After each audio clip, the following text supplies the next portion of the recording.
Chicos, chicas. Bien. Sí, se escucha bien. Bien, perfecto. Bueno, chicos, chicas, aquí, ¿cómo andan? Antes de arrancar, de retomar, ¿alguna consulta que tengan sobre el cursado, sobre cómo va a ser esto? Ya más o menos se han aclimatado, quizás estas semanas sean más o menos tranquilas, es decir, podamos tener todas las clases, pero bueno, eso no hay ninguna certeza que sea así todo el cuatrimestre, como les comenté la semana pasada. Así que tratemos de acomodar lo que se pueda en este tiempito.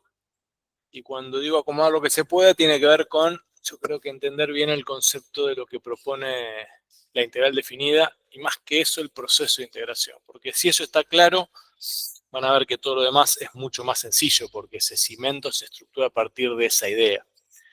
¿Y esa idea cuál es? Vuelvo a compartir la pantalla. Vamos a ver dónde habíamos quedado más o menos.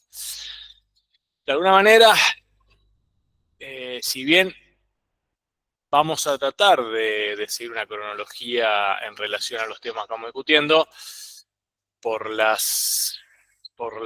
singularidad del cursado que vamos a tener, voy a tratar de adelantarme algunas partes que entienda que quizás las puedan ver ustedes solos o solas, para tratar de enfatizar o fortalecer los ejes centrales, sobre todo el concepto de la integral y de la integral definida. Cualquier duda o consulta, igual deténganme, porque no me dejen hablar en el vacío, que es lo más triste que pueda haber. ¿Se acuerdan que antes de esto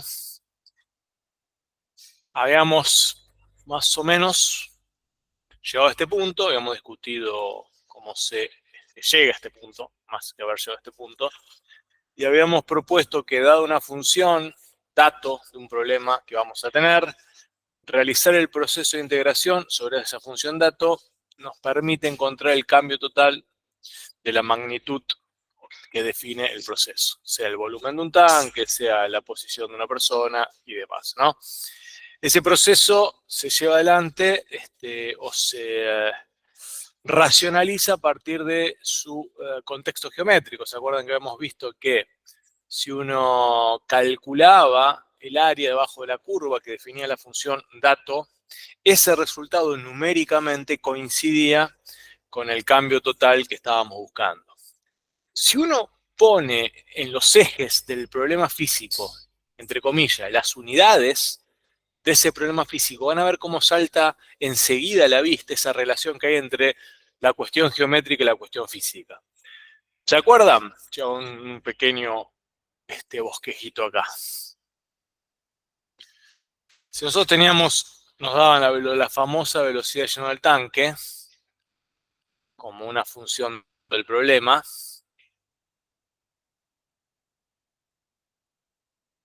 podíamos tener una cosa que era más o menos así, que evoluciona con el tiempo, y entonces acá teníamos la velocidad, ¿no?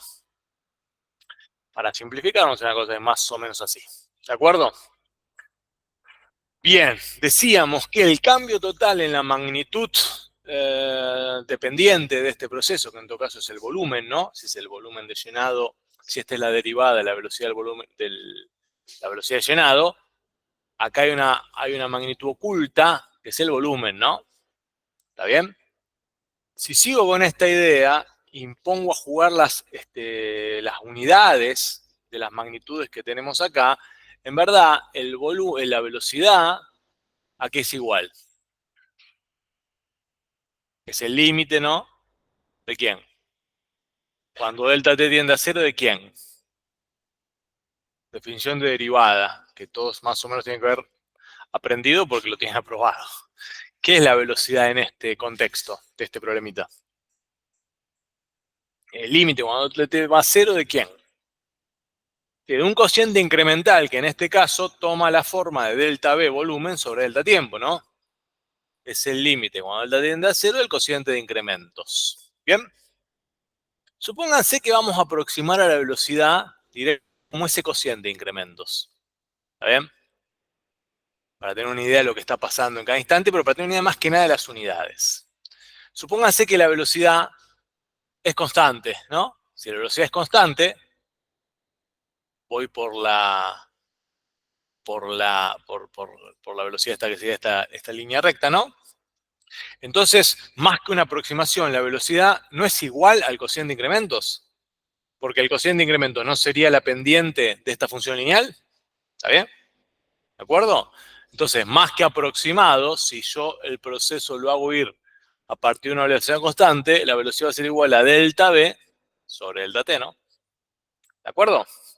¿Qué vimos? ¿Qué descubríamos el otro día? Claro, yo puedo calcular esta integral definida si realizo este cálculo acá, ¿no? Calculo el área debajo de esta curva, ¿no? El área debajo de esta curva de la región R, vamos a llamarla, la puedo calcular fácilmente, ¿no? Si esto es delta T y esto es H, ¿no? El área de esa región es directamente igual a delta T por H. Por lo que veíamos el otro día, esto tiene que coincidir numéricamente ¿con qué? ¿Con la cantidad de qué? Sí, o sea, la cantidad de litros que entraron en el tanque en ese tiempo, en ese delta de tiempo determinado. O sea, esto tiene que ser el delta V, de volumen, ¿de acuerdo? Pero fíjense que es verdad y qué impactante que es. Si yo empiezo a jugar con las unidades y me voy de a poquito, me voy del contexto geométrico para adentrarme en el contexto físico, fíjense, este valor que está acá, ¿en qué unidades se mide?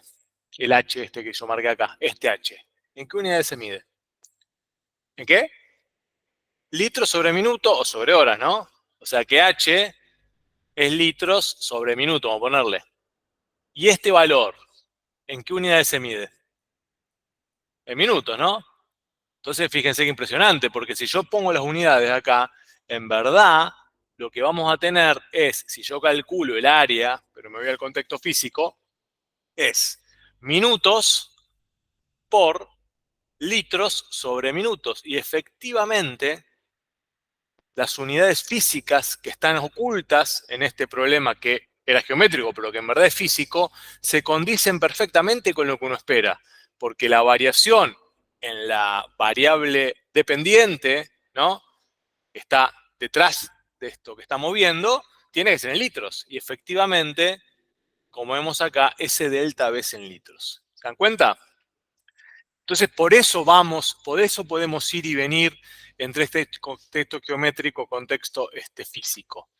Los números son equivalentes. Ahora, cuando nosotros incorporamos las unidades del problema, la cosa tiene que funcionar.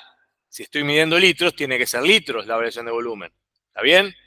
Obviamente lo puedo hacer a esto con libertad porque he fijado la velocidad constante y las unidades la puedo, bueno, puedo sacarme encima el límite y hacer esta aproximación. Cuando ya la velocidad no es constante, vamos a tener que ir trabajando un poquito más para poder encontrar una expresión exacta del cambio total en el volumen que ocurre en el proceso estudiado. Pero la consistencia en las unidades del problema tiene que estar. Yo estoy calculando una variación en volumen que las unidades tienen que ser litros, porque son los litros que entraron, ¿no? En el tanque en el intervalo analizado. ¿Está claro? Hagan siempre esa reflexión porque les va a terminar de cerrar esta historia. Traten de ir al contexto geométrico, pero cuando vuelven al contexto físico, que aparezcan las unidades y que eso sea consistente, porque si no, esto estamos haciendo cosas que carecen de realidad. Bien. Lo que había quedado planteado el otro día, al final, es sobre cualquier función. Esperen que entró alguien. Sobre cualquier función vamos a poder. No, ¿dónde está el que entró? Sobre cualquier función vamos a poder realizar este proceso de integración. Que es el que está acá, en definitiva. Sobre cualquier función vamos a poder calcular la integral definida. ¿Y qué es la integral definida? Vuelvo a ponerlo sobre relieve a ver si estamos de acuerdo. ¿Cómo podríamos traducir hoy la definición? ¿Qué para nosotros es la integral definida? ¿Qué es lo que nos obliga a hacer la integral definida? Claro, la integral definida es el resultado, si existe, de llevar adelante todo ese proceso de integración y que ese proceso de integración sea exitoso, es decir, que nos conduzca a un número, ¿no? Si nosotros podemos hacer todo eso, es que la integral definida es el cambio total del proceso que estamos estudiando, ¿no? Es la herramienta que nos permite calcular el cambio total del proceso que estábamos analizando. Eso es la integral definida, es un número, pero un número que es la cara visible de todo un proceso que tenemos que hacer prolijamente y en forma ordenada, ¿no? Tomar una función, partir el intervalo sobre donde vamos a integrar, ¿no? Definir una partición, definir la norma de la partición, calcular los cambios parciales y sobre esa estructura de los cambios parciales, que es esto, ¿no? Sobre esa estructura de los cambios parciales, ¿qué es esto? Calcular el límite cuando la norma de la partición tiende a cero, de esta suma, que son los cambios parciales, ¿no? Y si este límite converge, es decir, nos da un número, es porque la integral definida para ese proceso existe, y ese número es el cambio total que estábamos buscando. ¿De acuerdo? ¿Está claro eso? Si eso está claro, todo lo que viene va a ser muy sencillo. Si no está claro, díganme. Nadie dice nada, entonces asumo que está más o menos claro. Obviamente, como imaginarán, y como el que ha visto algo en esto en la secundaria sabrá que hay formulitas de cálculo de las integrales, ¿no? Resolver ese límite es muy complejo desde el punto de vista del cálculo. ¿Está bien? Entonces, lo que vamos a hacer a partir de ahora es encontrar o imaginar o ver cómo se construyó un camino alternativo que nos dé una formulita de cálculo sencilla para poder resolver el límite que estamos viendo ahí. ¿Está? Ese es el desafío. Ese es el desafío. Bueno, entonces no lo habíamos visto, no quiero volver porque me veo pesado esto, pero para poder sí discutir lo que viene, tenemos que definir qué función es integrable y qué función no es integrable. Entonces la pregunta que nos debemos hacer es, ¿a todas las funciones que nosotros conocemos le podemos aplicar este proceso de integración? ¿Qué les parece? Primera gran pregunta. Pues vamos a tener que pedirle algo a las funciones esas. ¿Qué tengo que poder hacer sobre la función a la cual le quiero realizar el proceso de integración? Que sea lo primero que tengo que hacer. Es una función, una curva, que es una curva, ¿no? Sobre un intervalo determinado. El proceso de integración es un intervalo de su dominio, de la derivada de la velocidad en este caso, de la derivada de la función que quiero develar, su cambio total. Y sobre ese intervalo, ¿qué es lo primero que tenemos que hacer? ¿Cómo es el proceso de integración? Pensémoslo. ¿Qué es el primer pasito que hay que hacer? Vamos a poner acá. Ay, no, esto no. Ay, no, ¿por qué? ¿Por qué? Querías otra cosa.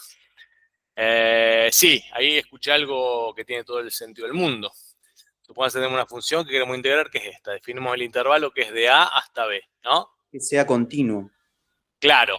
Acá en la virtualidad me dicen que la función sea continua.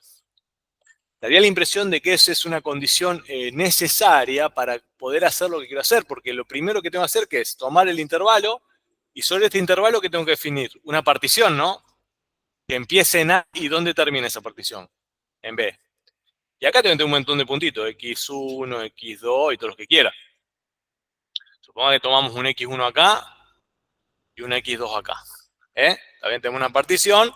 ¿En cuántos subintervalos? 3. ¿Está bien? Si mi conjunto P tiene 4 puntos es porque he particionado el intervalo en 3 subintervalos. Si tengo 3 subintervalos, tengo que definir una selección de puntos compatibles con esa partición. Que voy a poner acá C1, C2, C3, ¿de acuerdo?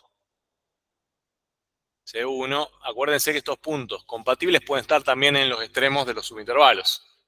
Pero por practicidad los pongo ahora en el medio ahí. Bien, ¿y qué hago con eso? ¿Qué defino? ¿Qué tengo que definir? Las sumas. Las sumas de Riemann tengo que definir, ¿no? ¿Y cómo defino la suma de Riemann? Acuérdense que es una estructura, en este caso va a ir de i igual a 1 hasta dónde. ¿Cuántas sumas voy a hacer? Tengo 3 subintervalos, son 3 sumas, porque son 3 acumulados parciales, ¿no? De 1 a 3. ¿Y qué va a hacer eso? Tengo que calcular la altura de cada partición o de cada regioncita, va a ser la función evaluada en C sub i, ¿no? En cada uno de los puntos compatibles con esa partición. ¿Por quién? Y por delta xi. ¿Y qué va a ser delta xi? Va a ser la extensión de cada uno de estos subintervalos, ¿no? Y ahí tengo la suma, las sumas parciales. ¿Está? Para terminar el proceso de integración, tengo que pedir que este límite, cuando la norma de la partición tiende a 0, de estas sumas, ¿no? ¿Y cuál es la norma de la partición? Es el subintervalo de mayor extensión. Si son todos iguales, bueno, será el cualquiera de los tres, si no, tengo que buscar el que es más grande. Es una idea teórica, no lo vamos a resolver así nosotros porque no hay manera de resolver este límite en forma de algebraica. Tenemos que encontrar una alternativa, un camino alternativo para poder resolver integrales. Pero desde el punto de vista de la definición, esa es la definición integral definida. Si este límite existe, va a ser el valor L, y ese L es el cambio total que estábamos buscando. ¿Está bien?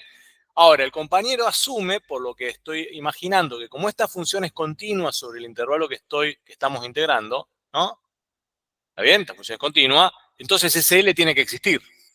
Y de hecho es así. Si la función es continua, la función es integrable porque ese L existe. ¿Está bien? Es decir, ese límite, cuando la norma en la partición tiende a cero, la suma de Riemann converge al valor L y ese L es el valor que estamos buscando y es la integral definida. ¿Está? ¿Y por qué el compañero imaginó que tenía que ser continuo? Claro, porque si uno hace algo extraño acá, como por ejemplo, acá, como por ejemplo, no lo puse, un segundito, como por ejemplo hacer esto, uy no, tanto no, ya vuelvo, borré un poquito y tengo un punto, una situación de discontinuidad, ¿no? Tengo esto, tengo un problema ahí, ¿no? ¿Por qué? Claro, porque cuando particiono el subintervalo y quiero evaluar lo que pasa acá, puede ocurrir que cuando quiero calcular esta altura no tenga función en ese S sub 2. Y ustedes que van a decir, bueno, en vez de elegir ese S sub 2, elijan alguno del costadito, de tal manera que pueda tener altura. No, bueno, eso no vale. Cuando la función tiene alguna situación de discontinuidad, de cualquier tipo, el proceso de integración no se puede llevar adelante. El proceso de integración, es decir, el cálculo de la integral definida, pide como requisito que la función sea continua en el intervalo de integración para poder llevar adelante el proceso con total libertad. Que no dependa de donde uno elija, sino que uno puede elegir libremente. Y para que uno pueda elegir libremente, necesito que la función, o necesitamos que la función sea continua sobre el intervalo de integración. ¿Está bien? Objeto a esquivar un agujero, por un lado. Hay una alternativa que en el libro está y las menciono porque obviamente después cuando decimos verdadero y falso nos equivocamos y porque no lo vimos. Y la alternativa es que este proceso también puede llevarse adelante si la función es seccionalmente continua o seccionalmente discontinua, si uno la quiere ver. Pero los puntos de discontinuidad tienen que ser finitos. ¿Está bien? Porque la estrategia ahí sería, si los puntos de discontinuidad son finitos, integrar de a pedazos, ¿no? Creo que eso está en algún lado, pero si no se los muestro gráficamente lo que significa. Si la función es seccionalmente continua, con puntos de discontinuidad finitos, ¿está bien? Así, por ejemplo, ¿de acuerdo? La función tiene esta estructura, no tiene un salto de discontinuidad, no tiene una asíntota, ¿no? Tampoco tiene un agujero, es decir, que me queda un bache entre pedazo y pedazo, ¿de acuerdo? Si la función es así, seccionalmente continua, con puntos de discontinuidad finitos, la estrategia puede llevarse adelante y se va integrando por pedacito. ¿Se dan cuenta? Como que se subdivide, bueno, qué difícil que se hace cuando esto funciona tan mal. Bueno, ¿se entiende la idea? Sí, es bastante intuitiva, ¿no? Se subdivide el problema en tantos tramos de función tenga, ¿no? Cuando vuelva a la imagen lo discutimos.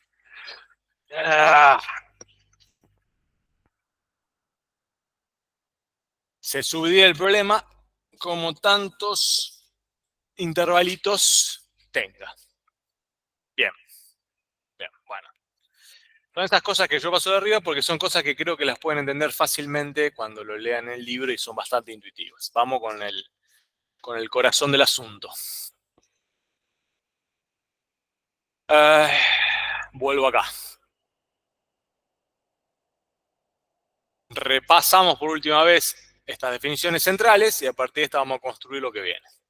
Entonces, una función integrable es aquella sobre la cual puedo realizar el proceso de integración, es decir, aquella sobre la que realizo el proceso de integración y me va a converger a un número L, que es el cambio total, esa es la definición de arriba de función integrable, y abajo, bueno, qué difícil, y abajo tenemos la definición de integral, ¿está bien? Repito, insisto otra vez, la integral definida es el resultado al cual llega el proceso de integración. Listo. ¿Está bien? Es el cambio total. ¿Cómo se indica? ¿Cómo lo vamos a indicar? Con el famoso simbolito, ese arquito que está ahí, que es la S estiradita, en donde en el extremo inferior de esa S vamos a poner el extremo inferior de integración, del intervalo sobre el cual estamos integrando, y arriba, obviamente, el extremo superior de integración. ¿Está bien? Esa es la forma de indicar lo que está acá arriba. Esto de acá. Tararatata, tarata, pero no puedo porque si no estoy lejos de esa zona. Es difícil. Bien, esto de acá es lo mismo que esto de acá. ¿Tá? Es exactamente lo mismo. Obviamente uno va a elegir esta notación porque es mucho más compacta y práctica, ¿no? Va a estar poniendo todo el día el límite de la norma de hacer toda esa historia, ¿no? Bien. ¿Qué es lo que va a aparecer ahí abajo en breve? ¿Está bien? ¿Alguna duda sobre qué significa cada símbolo y qué papel juega cada símbolo en la definición y en la interpretación? ¿Estamos de acuerdo? ¿Alguna duda que tengan hacia adelante o hacia atrás? El que estuvo viendo algo de esto. Por ahora nada. Ay, ay, ay.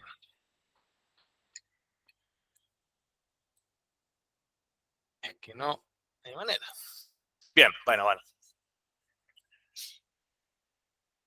Esto lo van a poder ver. Entonces vamos a pensar este problemita como para cerrar esta primera parte, a ver si podemos entrar a la segunda parte de integral. Este es un problema típico, que en algún examen apareció, pero si no que está en el libro, y si no es un problema típico de la práctica, del que probablemente hayan resuelto, alguno en tarea de aula, el que ya hizo esto. No sé si alguien lo vio. ¿Lo vieron este ya? Bien. Entonces el problema es muy estándar, muy típico, dice. La gráfica adjunta muestra el registro de la tasa de disolución, fíjense las unidades, miligramos sobre horas, de un soluto en un solvente, ¿no? Durante las 3 primeras horas de puestos en contacto. Entonces nos proponen, o nos piden que propongamos y ejecutemos un proceso que nos permita dar un valor aproximado de la masa total disuelta en esas 3 horas. ¿Está bien? Y nos preguntan luego si podemos mejorar la aproximación, cómo lo haríamos y si es posible obtener el valor exacto. Bien. ¿Cuál sería el proceso que propondríamos en este caso para lo que nos piden? Lo que nos están pidiendo que es que calculemos la variación total de la masa, ¿no? En esas 3 horas. ¿De acuerdo? Nos están pidiendo un cambio total en una magnitud que no está directamente presentada en el problema, ¿no? Porque la magnitud masa, que se mide en miligramos, no es esa gráfica que está ahí. Esta es la derivada de esa magnitud. ¿Está bien? Cuyas unidades son miligramos por horas. Pero, siguiendo el razonamiento que hacíamos antes, si nosotros nos damos una estrategia basada en un proceso de integración, al final, si la cosa funciona, nos va a devolver el cambio total en la unidad o en la magnitud que nos están pidiendo, que es más en este caso. ¿Por qué? Yo tengo certeza, ustedes tienen certeza de que esto va a funcionar bien. En todo caso, podemos dar una mejor o una peor aproximación a partir de las ganas que tengamos de hacer esto. Pero ¿por qué tenemos la certeza de que esto nos va a devolver un valor? Porque la función es continua. Entonces, si la función es continua en el intervalo que la estamos analizando, ese proceso de integración se puede llevar adelante y va a converger un valor L. Ahora, obviamente, y yo empiezo a llevar adelante ese proceso, pero me da miedo acercarme acá por la inestabilidad estática de la computadora. Puedo darme, por ejemplo, ¿qué es lo primero que tengo que hacer? Particionar el intervalo, ¿no? El intervalo va de 0 a 3. Propongo una partición de 6 puntos. ¿Está bien? Entonces, empiezo en 0 y termino en 3. Por ejemplo, esa de ahí. Bueno, calculo las aproximaciones parciales y después calculo la aproximación total como la suma de esas aproximaciones parciales, ¿no? ¿Está bien? Llevo adelante el proceso de integración. Ahora, por ejemplo, fíjense que me di 1, 2, 3, 4, 5, 1, 2, 3, 4, 5, 6, 7 puntos. Si mi conjunto P tiene 7 puntos es porque tengo 6 subintervalos, ¿no? Que son los que están indicados ahí, de 0 a 0,5 y así siguiendo, ¿no? Bien, después calculo la altura. Fíjense que tomo una selección de puntos Q compatibles con esa partición, que son los que están marcados en violeta, y voy calculando las distintas alturas, ¿no? Tratando de encontrar un promedio en cada subintervalo, que sería buscando una aproximación ponderada promedio, ¿no? Pero esto tienen libertad de hacerlo como más o menos quieran, sabiendo que si lo hacen con muy poca gana, la aproximación va a ser muy mala, y si lo hacen muy minuciosamente, la aproximación va a ser mejor, ¿no? Sigo hasta el final y tenemos la función escalera sobre la cual vamos a hacer el cálculo de las aproximaciones parciales y finalmente la total, ¿no? Ahí cuando vuelva, falta una. Tenemos esa y nos queda la de allá atrás, ¿no? Bueno, muy difícil. Estoy perdiendo la paciencia. A ver si podemos. Profe, Sí, en este caso, ¿se podría haber elegido cualquiera de los extremos de cada intervalo? sí, cualquiera de los extremos para la selección de puntos compatible o para definir los subintervalos. No, para Podés los elegir puntos lo que compatibles. quieras. Sí, podés elegir. Fíjate en el primer subintervalo, elegí un punto que está dentro del subintervalo, ¿no? ¿Lo ven acá? Acá elegimos este primero que está acá. Este formaría parte del primer subintervalo, que es este, ¿no?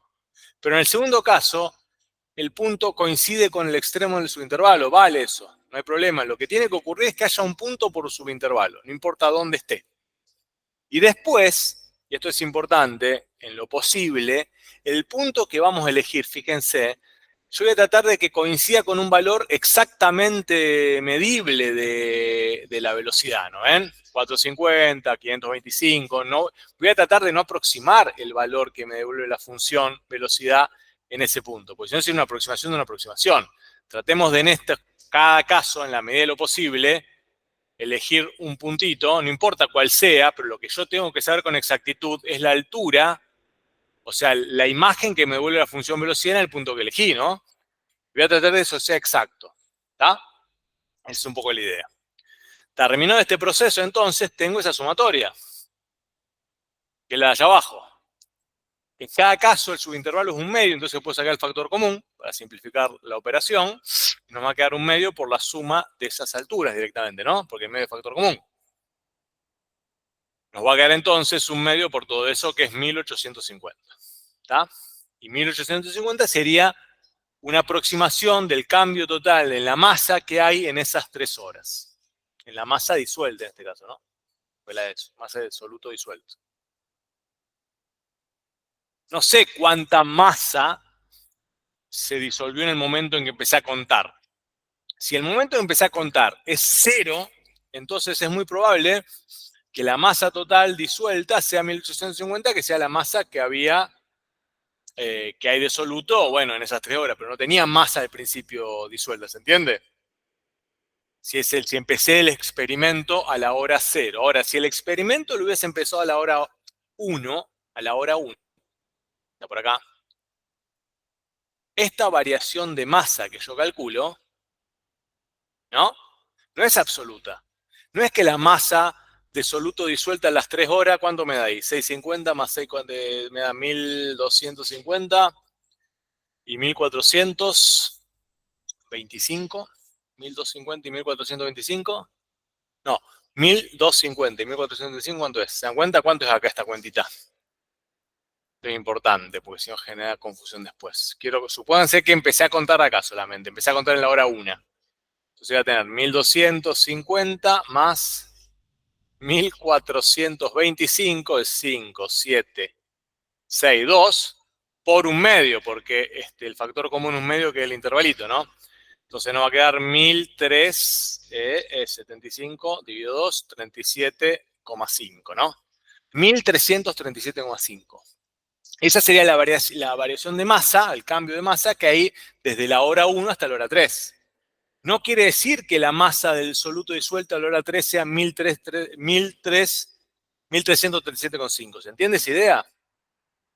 No sé cuál es la masa total de soluto, porque no tengo ese original inicial.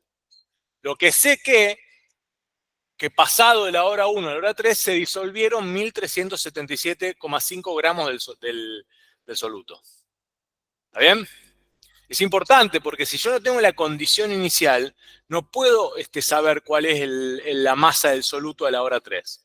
Lo que estoy calculando en el proceso de integración es un cambio, un delta. ¿De acuerdo? Bien. Las preguntas que se desprendían del problemita es, calculada la aproximación en las 3 horas, que sería 1850, ¿cómo mejorarían, chicos, chicas, la aproximación? ¿Hay alguna alternativa para mejorar esa aproximación? ¿Qué les parece? ¿Cómo?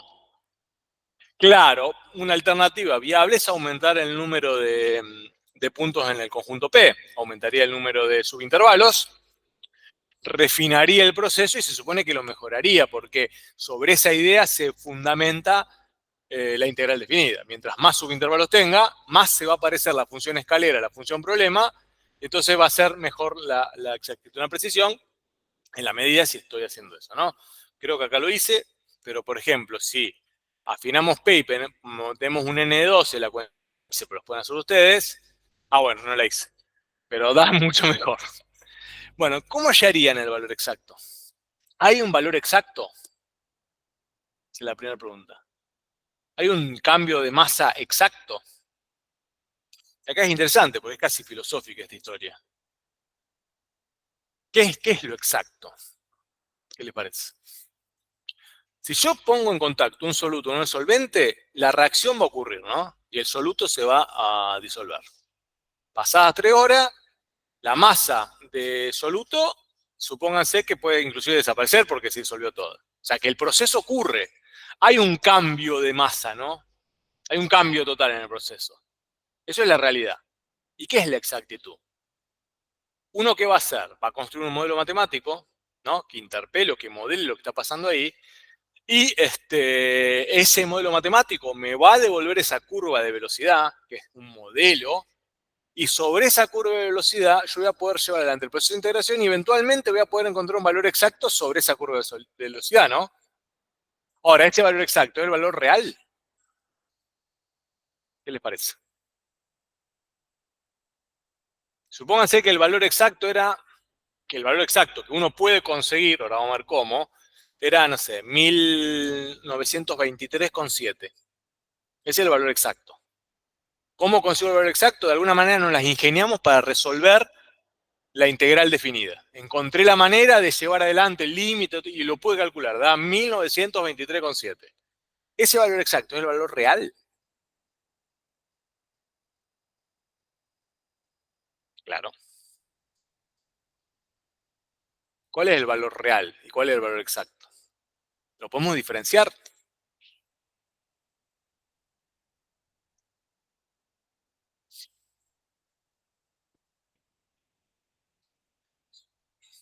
Sí, ese es el valor exacto, porque ese está sujeto al modelo que construimos, ¿no? Ese es el valor exacto si resolvimos de alguna manera ese integral, el límite, cuando la norma tendrá cero, todo eso, y nos da un valor exacto. Porque se puede hacer, porque justamente la teoría nos va a decir que se puede hacer. La pregunta es, esto es importante en relación al examen que van a tener de Matemática 2 y en relación a cómo va a desenvolverse su vida académica. La pregunta del millón acá es, ¿ese valor exacto es el valor real? ¿Cuál es el valor real? ¿Cuál es el experimento? ¿Qué hicimos en el experimento? Agarramos una cantidad de sustancia, de masa de soluto y lo disolvimos en agua, ¿no? Ese es lo real. Lo exacto es 1927,5. Ese valor exacto es el valor real.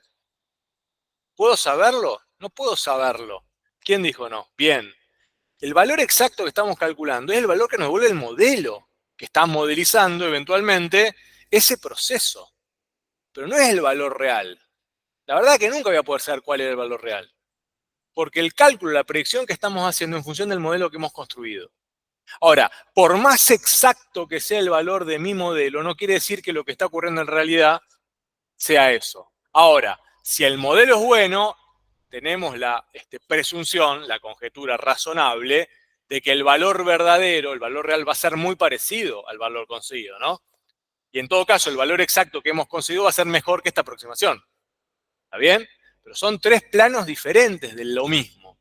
Y lo tienen que tener bien en cuenta y bien presente porque después, no cuando esté en la matemática, sino cuando empiezan a hacer alguna materia más empírica y empiezan ustedes a desarrollar su razonamiento lógico deductivo, pero empírico, empiezan a sustituir modelo por realidad.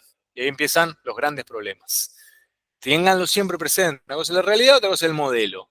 Si el modelo es muy bueno, probablemente el valor que me devuelve el modelo exacto va a ser muy parecido al valor real. Pero no puedo saber cuál es el verdadero valor. No voy a poder saber nunca. Imagino, sospecho que estar cerca al que conseguí.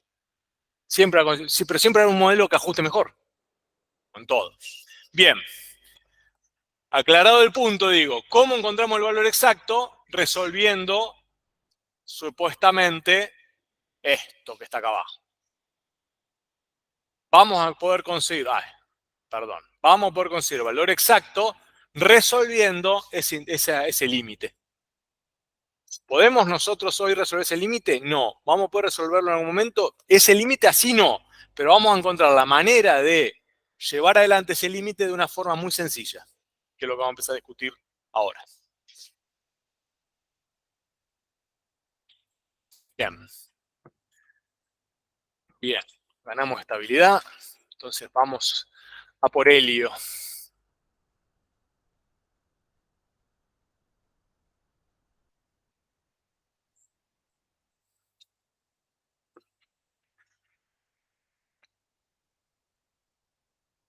Bien. ¿Cuál es el desafío entonces?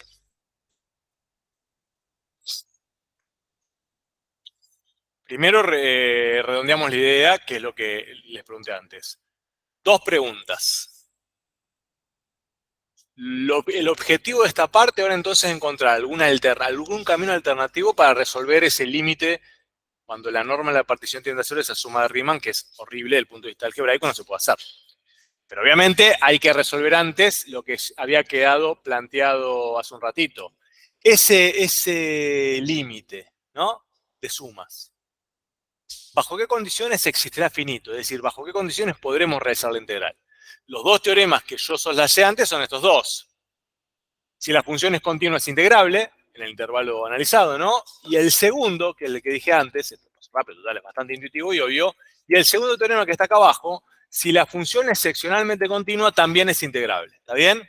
Pero ojo, y aclare y remarque en la nota, seccionalmente continua quiere decir que tiene un número finito de discontinuidades de salto finito. Si tengo una asíntota vertical, el proceso no se puede llevar adelante, ¿de acuerdo? Bien. Está bien, estamos de acuerdo con este punto, el proceso lo voy a poder realizar en estas condiciones, pero,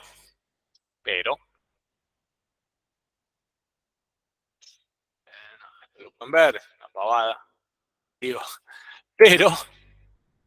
pero, realizar el cálculo, que está allá arriba, por el límite es imposible de la norma de partición. Entonces hay que buscar un camino alternativo. Para eso, para encontrar el camino alternativo, vamos a hacer como hicimos siempre.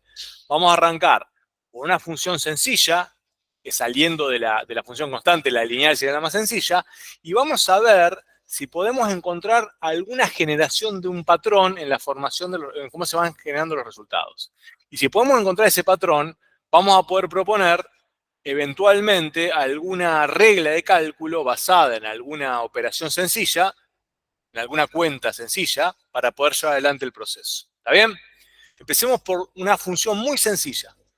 Supóngase que la derivada o la velocidad que estamos, a la cual le vamos a aplicar el proceso de integración, es la identidad. ¿Está bien? Y vamos a integrar entre 0 y b. ¿Está?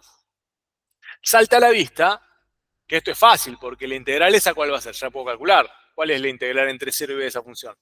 La puedo calcular de forma exacta. ¿Por qué? Asistiéndonos al contexto geométrico. ¿Cuál sería la integral? ¿Cómo?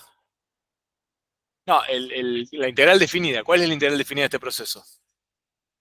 El Claro, área base del por triángulo. altura, dividido 2. La base vale B, la altura vale F en B, ¿no? O sea que sería F en B por B dividido 2. ¿Está bien? Bien, de acuerdo.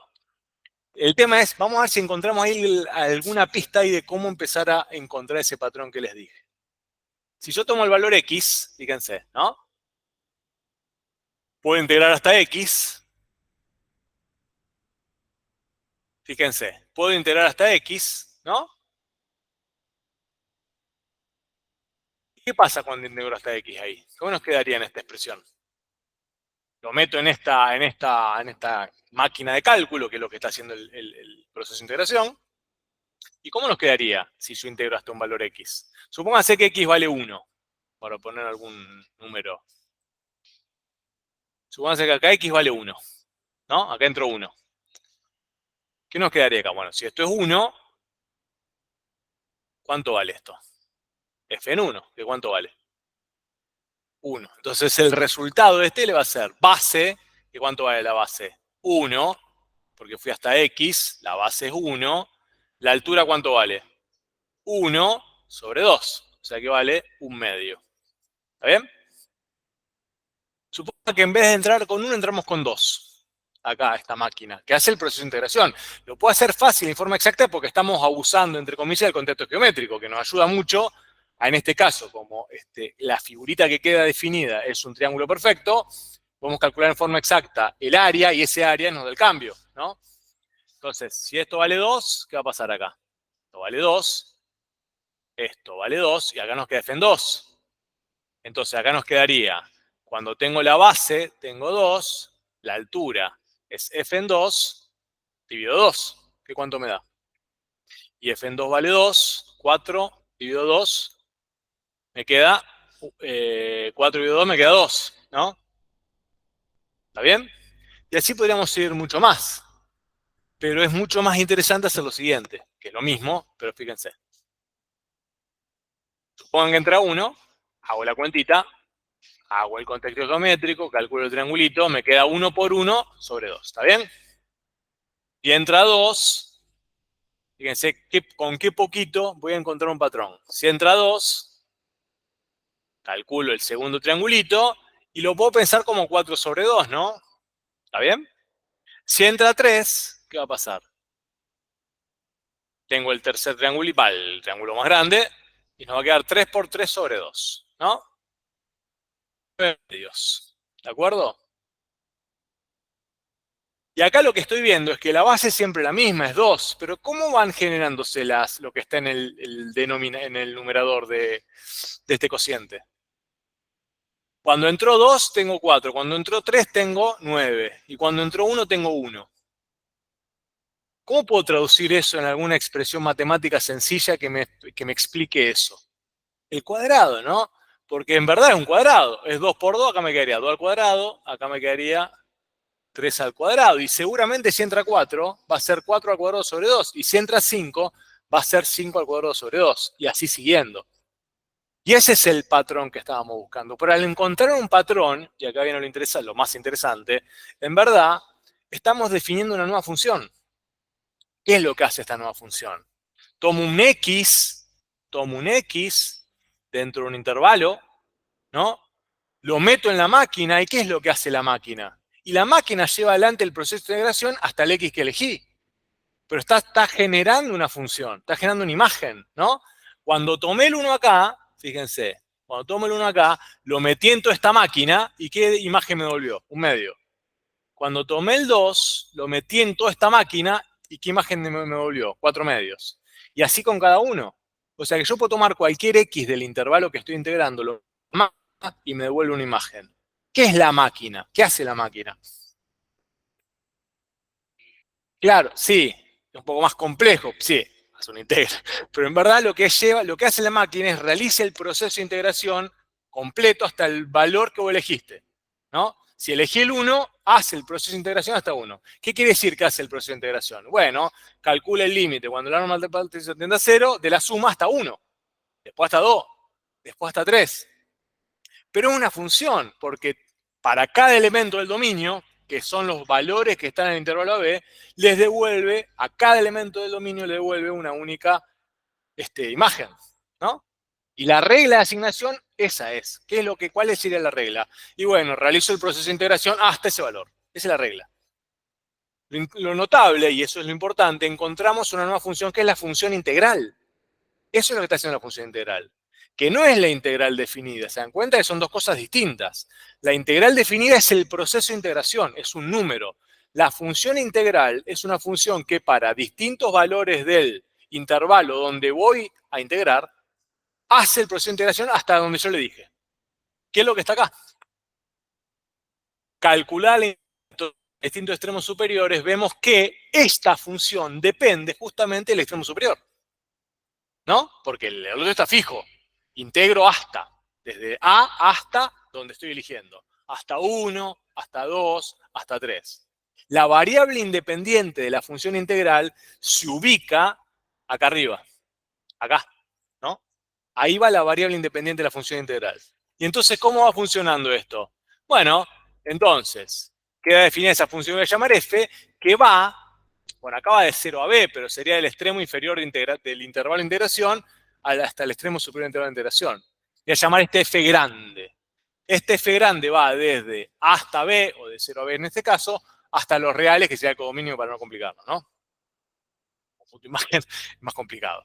¿Y qué es lo que hace esta función? A cada variable independiente que está en este intervalo 0b o ab, le hace el proceso de integración. ¿Pero hasta dónde? Hasta el valor que elegí. Hasta 1, hasta 2, hasta 3. ¿Está bien? O hasta 4. O hasta 5. O hasta donde quieran. O hasta b. Y ahí en b termina. Ahí en b termina porque el dominio de esta función va de a hasta b o de 0 a b. Y terminó ahí. ¿Está bien? Cuando calculé f en b, ese valor f en b es igual. Acá vienen los líos del integral, como imaginarán. Porque parecían hablando siempre lo mismo, no estamos hablando siempre lo mismo. Estamos hablando de cosas muy diferentes. Una cosa es la integral definida, que es el cambio total del proceso en el intervalo que estamos realizando el proceso de integración. Y otra cosa es la función integral, que me permite calcular, además de la integral definida, cuando calculé la función integral al final de todo, los distintos valores intermedios posibles de ese proceso. f en 1, f en 2, f en 3, f en 4, f en 5, f en 6. Pero ese valor que me devuelve la función integral no es un absoluto, ¿no? ¿Está bien? Supónganse que esto otra vez, esto que tengo acá es una velocidad, es la velocidad en mi posición. La velocidad con la que estoy cambiando hacia adelante, ¿no? Si yo calculo f en 0, ¿cuánto va a valer eso? F en 0, ¿cuánto vale? Ya que hay un detalle fundamental. 0, siempre. ¿Y por qué? Y si ustedes me dicen, ¿por qué vale siempre 0? Ya entendieron todo y casi que no hace falta discutir más nada. Porque la clave de la dificultad de interpretar la función integral está en este valor. ¿Por qué f en 0 vale 0? ¿Qué quiere decir que f en 0 valga 0? Y siempre va a ser así. Bueno, f en a, digo, en el extremo inferior de integración. Si yo evalúo la función integral en el extremo inferior de integración, siempre va a ser 0. ¿Por qué? Exactamente. No estás acumulando nada. No estás variando nada si estás entre 0 y 0. Entonces la integral, la función integral evaluada en el extremo inferior de integración va a ser 0. Ahora, la clave es, si eso es 0, ¿quiere decir que mi posición es 0? ¿Yo estoy en el origen? Que no me moví del lugar donde estaba. Si este es el origen, y yo calculo f en 0, con la velocidad que tenía, va a ser 0. Ahora, mi posición también va a ser 0 desde el origen. Pero yo podría haber hecho lo mismo empezando a contabilizar de acá. Y si yo calculo f en 0 acá, mi cambio total va a ser 0, pero eso no quiere decir que mi posición sea el origen. Porque empecé a contar más adelante, ¿se dan cuenta? Bien, importante. Bueno, tenemos la función integral. La función integral nos va a permitir, eventualmente, si, como hicimos recién, encontrar algún patrón en la generación de las imágenes, llegar finalmente a alguna expresión matemática algebraica sencilla que describa el proceso de integración no a través del límite, sino a través de una cuentita fácil de hacer. Bien. Vamos a definirla bien, que quede explícita. Definición 1. Dada una función integrable, ¿no? En un intervalo cerrado a B, va a función integral a la función f tal que a cada elemento del intervalo B, a cada x que pertenece al intervalo B y a todo x que pertenece al intervalo B, le realiza ese proceso de integración hasta ese valor. ¿Está bien? Dos o tres cosas importantísimas para no perdernos en el viajecito de la integral. El dominio de la función integral tiene que ser el dominio de la función que estoy integrando. Es la misma relación que hay entre una función y su derivada. La derivada no puede vivir en un dominio más grande que la función que estoy derivando. Lo mismo acá, yo no puedo estar integrando por fuera de donde está definida la función. Entonces siempre el dominio de la función integral va a ser el intervalo B. ¿Está bien? Donde se definió la función que estoy integrando. Punto número 1. Punto número 2, y esto tiene que ver con una cuestión de, sobre todo en la parte más teórica, no tanto en las cuentitas que van a hacer después en tarea de aula, para no mezclarnos y perdernos. Fíjense que tenemos el cuidado en general de a la variable independiente de la función integral darle el nombre x, ¿no? Y a la variable independiente de la función integrable, es decir, la función sobre la cual estoy integrando, le doy el nombre t. ¿Lo ven? Es una cuestión solamente para tratar de clarificar la diferencia que juega cada variable en su contexto. Pero son la misma variable, como en general, ¿no? ¿Está bien? ¿Se dan cuenta que es la misma variable? X, la variable X se está moviendo entre A y B. Y la variable T, ¿en dónde se está moviendo? También en A y B. ¿Se entiende por qué vamos a tratar de mantener esta diferencia para que quede bien claro y bien explícita cuál es la función, la variable independiente de la función integral? ¿Ah? Porque están jugando distintos roles. Una cosa es la variable independiente de la función integrable, ¿no? Que es la t, y otra cosa es la variable independiente de la función integral, que es la x. Juegan distinto rol y cada una es importante en su momento, pero son la misma cosa. ¿Está? Si no les genera ningún disturbio, ninguna molestia, la vamos a seguir llamando así. Después en la práctica va a ser todo lo mismo, cuando son abstractas y no tienen sentido, cuando empiezan a hacer las cuentitas y demás, y desanclan el fenómeno integral de la física y van a la cuestión más algebraica, claro, ya las variables son abstractas, no tiene, es lo mismo, sea t y x. Pero está bueno mantenerlo así cuando estamos dando la definición teórica, por el rol que juega cada una es bien diferente, ¿no? Bien. ¿Alguna duda acá? Sí.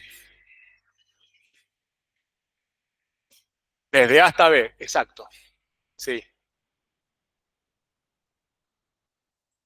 La t, claro, la t, la función que voy a integrar es esta, suponete, ¿no? Esta vamos a llamarla f chiquita. Esta es la que vas a integrar. Esta función se define en la variable t, ¿no? Suponete entre a y b. ¿De acuerdo? Yo voy a integrar sobre aquí. Si yo calculo la integral entre a y b de f de t diferencial t, lo que tengo, este valor L, es la integral definida. ¿Está bien?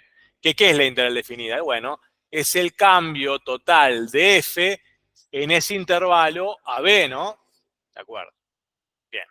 Ahora, la función integral, que es otra cosa, lo que propone es lo siguiente. Toma un valor x de este intervalo a b, ¿no? Que se define sobre la variable t. ¿Está bien? Ahí viene la confusión, pero hay que tratar de sobrevivir con ella. Y calcula la integral hasta acá. Lo que me va a devolver esto, la integral entre a y x de f de t diferencial t, va a ser un número que voy a llamar, voy a poner acá delta f1, ¿no? Me va a dar un acumulado parcial hasta la variable x que integré. Obviamente esto lo voy a poder hacer entre cualquier valor entre a y b, entre cualquier valor que tome x entre a y b. Pero la variable x, si yo la paso a sus unidades físicas, es unidad de la variable t. Son lo mismo, pero se dan cuenta que el papel diferente que juega cada una en cada caso. Una la voy a usar para definir el intervalo sobre el cual se define la función integrable, y la otra la voy a usar para definir la función integral y las imágenes de la función integral. Está bueno que podamos mantener esa dualidad porque nos va a ayudar mucho a entender cómo funciona esto. Bien. Aclarado el punto, más o menos. La idea entonces ahora es lo siguiente. Es la siguiente. Tenemos entonces un camino alternativo para el cálculo de la integral. ¿Cuál es ese camino alternativo? En vez de calcular el límite cuando la norma de la partición tiende a 0 de las sumas de Riemann, calcular la imagen que me devuelve la función integral, ¿no? A partir de un valor de x, es decir, calcular f de x. Si podemos calcular f de x, estamos calculando integrales definidas, ¿no? Pero estamos encontrando una regla que nos permite, para cualquier nuevo escenario, tener alguna expresión, si se quiere, algebraica. Pero esto sí, en el ideal. Ahora, todavía no tenemos esa manera. Tenemos la idea, pero tenemos que poder traducir esa idea a lo siguiente. Es encontrar alguna suma o alguna combinación de funciones elementales, ¿no? Por función elemental vamos a decir lo siguiente. Son funciones que resultan de un número finito de operaciones algebraicas fáciles, es decir, suma, resta, producto, multiplicación. Generar alguna estructura algebraica de ese estilo que nos permita llevar adelante el cálculo de las imágenes de la función integral. ¿Se dan cuenta? En la anterior, algo de eso habíamos ya percibido, ¿no? ¿Qué pasaba en la función que era la identidad? Al x, ¿se acuerdan? X me daba, bueno, calculábamos 0 entre x de t diferencial t, ¿no? Esa era un poco la estructura. Bueno, cuando x era 1, ¿qué pasaba? Yo calculo la integral entre 0 y 1 de t diferencial t, ¿qué nos daba esto? 1 sobre 2, ¿no? Cuando x valía 2, calculaba la integral entre 0 y 2 de t diferencial t, y nos daba cuánto da algo, que era 2 al cuadrado sobre 2. Y cuando entraba 3, nos daba 3 al cuadrado sobre 2. Y cuando entraba 4, nos daba 4 al cuadrado sobre 2. Y entonces, si entra x como un genérico, ¿qué imagen me va a volver esa función? X al cuadrado sobre 2. Y ahí encontramos, entonces, para la función identidad, una expresión algebraica sencilla que nos permita calcular la integral para un valor x cualquiera del intervalo de integración. Y en definitiva, también nos va a permitir calcular, nos va a permitir encontrar el valor exacto de la integral definida. Porque si estoy integrando entre a y b, ¿no? Entre a y b, y quiero entonces encontrar la integral definida en b, esto va a ser entonces f integral evaluada en b, que va a ser la integral entre a y b, ¿no? ¿De quién? Bueno, vamos a poner 0 acá para simplificar, después lo generalizamos, ¿no? Entonces va a quedar la integral entre 0 y b de t diferencial t, pero no va a ser otra cosa que b cuadrado sobre 2. Y esa es la integral definida exacta para ese problema. ¿Está bien? Porque x tomó el valor de b. Entonces integré entre 0 y b, nos queda b cuadrado sobre 2. Exactamente, encontramos ese patrón en la generación de las imágenes. Y conjeturamos que va a valer para cualquier x, efectivamente vale para cualquier x porque nos queda el triangulito y el contexto geométrico nos avala a proponer eso y después se comprueba. ¿Está bien? Y si entonces yo estaba integrando entre 0 y 3 o entre 0 y 10, el resultado de la integral definida va a ser 100 sobre 2, que es 50. Y ese va a ser el resultado exacto. Vuelvo al punto, ¿es el resultado real o exacto? Es el exacto, el real no sé. Porque es un modelo que está explicando lo que estoy evaluando, pero no es la realidad. ¿Está bien? Bien. La pregunta del millón es, ¿esto que encontramos para la función identidad, de entrada, ¿valdrá para la lineal en general? Y si vale para la lineal, ¿valdrá para todas las funciones comunes que estuvimos trabajando en Matemática 1? Probemos con la lineal primero, a ver si podemos generar algo similar. Vamos con la lineal. La lineal tiene una trampita, pero lo podemos subsanar, a ver. No una trampita, tiene una dificultad geométrica, si se quiere, pero vamos a ver si la podemos resolver. ¿Qué le pasa a una lineal cualquiera? Vamos a llamarla f de t, ¿no? M por t más h, ¿de acuerdo? Vamos a trabajar con una cualquiera. Si nos perdemos con las coeficientes, avísenme, pero me parece que se va a entender. Hago un dibujito cualquiera y una lineal cualquiera, ¿no? Supónganse esta. Integramos para simplificar entre 0 y b. ¿Está bien? Entonces esto es, bueno, f t. La función que estoy integrando es la chiquita, la f de t. La función integral es lo siguiente, va a tomar un x, ¿no? ¿Y qué va a hacer con ese x? Va a meterlo acá, entre 0 y x, f de t, diferencial t, y me va a dar un resultado. Supuestamente sí lo puedo hacer. Puedo arrancar. Vamos a arrancar con 1, por ejemplo. 1 acá, ¿no? Contexto geométrico que nos dice. Y si yo quiero calcular el cambio total, o el cambio parcial entre 0 y 1, es fácil, porque ¿qué tengo acá? Un cuadradito, un rectángulo, ¿no? Y a eso le sumo este triangulito. ¿Está bien? Vamos a ver qué forma tiene eso. El cuadradito, vamos a poner acá cuadradito. ¿Cuál es el área del cuadradito? El rectangulito. Pone R. El R, vamos a poner R1. ¿Cómo calculo R1? Es base por altura, ¿no? ¿Cuánto es la base? 1, ¿no? La base es 1. ¿Y la altura cuánto vale?